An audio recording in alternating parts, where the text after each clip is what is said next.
మీ సంతాన కలను నిజం చేసుకునేందుకు ఈ రోజే 49 సంప్రదించండి 9390501418. గడిచిన 3 నెలలుగా ప్రపంచ ఆర్థిక వ్యవస్థలను అతలాకుతలం చేసిన ఉద్రిక్తతలకు ఎట్టకేలకు తెరపడింది. America president Donald Trump, Iran అధ్యక్షుడు మసౌద్ పెజెష్కియాన్ ఒక చారిత్రాత్మక శాంతి ఒప్పందంపై డిజిటల్ సంతకాలు చేశారు. ఈ ఒప్పందంలో భాగంగా వ్యూహాత్మకంగా ఎంతో కీలకమైన స్ట్రెయిట్ ఆఫ్ హార్ముజ్ మార్గాన్ని తిరిగి తెరవడానికి ఇరు దేశాలు అంగీకరించాయి. ఈ ఇరాన్ అమెరికా శాంతి ఒప్పందం వల్ల ప్రపంచ దేశాల కంటే కూడా భారతదేశానికి అత్యధిక లాభాలు కలగబోతున్నాయని అంతర్జాతీయ ఆర్థిక నిపుణులు విశ్లేషిస్తున్నారు. భారతదేశం తన దేశీయ అవసరాల కోసం దాదాపు 85% ముడి చమురును ఇతర దేశాల నుంచే దిగుమతి చేసుకుంటుంది. ఇప్పుడు శాంతి ఒప్పందం వల్ల ఇరాన్ నుండి మళ్లీ అంతర్జాతీయ మార్కెట్లోకి భారీగా ఆయిల్ సరఫరా పెరగనుంది. దీనివల్ల యుద్ధ భయాలతో పెరిగిన క్రూడ్ ఆయిల్ ధరలు ఒక్కసారిగా దిగొస్తాయి. ఇప్పటికే బ్రెంట్ క్రూడ్ ధరలు తగ్గడం కూడా మొదలైంది.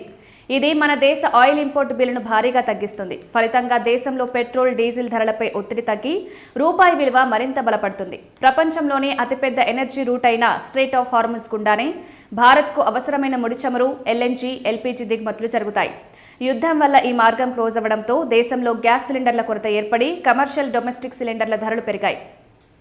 ఇప్పుడు ఈ రూట్ ఓపెన్ అవ్వడం వల్ల గ్యాస్ కొరత తీరి రాబోయే రోజుల్లో సిలిండర్ల ధరలు కూడా తగ్గే ఛాన్స్ ఉంది. యుద్ధ వాతావరణం వల్ల సముద్ర మార్గాల్లో రవాణా ఖర్చులు విపరీతంగా పెరిగాయి. ఇప్పుడు టెన్షన్లు తగ్గడంతో ఇండియన్ ఎగుమతిదారులకు మంచి రోజులొచ్చాయి. ముఖ్యంగా textiles, pharmaceuticals, auto components, gems and jewellery రంగాలకు భారీగా లాభాలుంటాయి. దీనికి తోడు ఇరాన్పై ఆంక్షలు సడలిస్తే భారత్ ఎంతో ప్రతిష్టాత్మకంగా నిర్మిస్తున్న చాబహార్ పోర్ట్ ద్వారా ఆఫ్ఘనిస్తాన్, సెంట్రల్ ఆసియా దేశాలకు పాకిస్తాన్తో సంబంధం లేకుండా వ్యాపారాన్ని విస్తరించుకోవచ్చు. క్రూడ్ ఆయిల్ ధరలు తగ్గినప్పుడల్లా భారత్ స్టాక్ మార్కెట్లకు భారీగా కలిసొస్తుంది.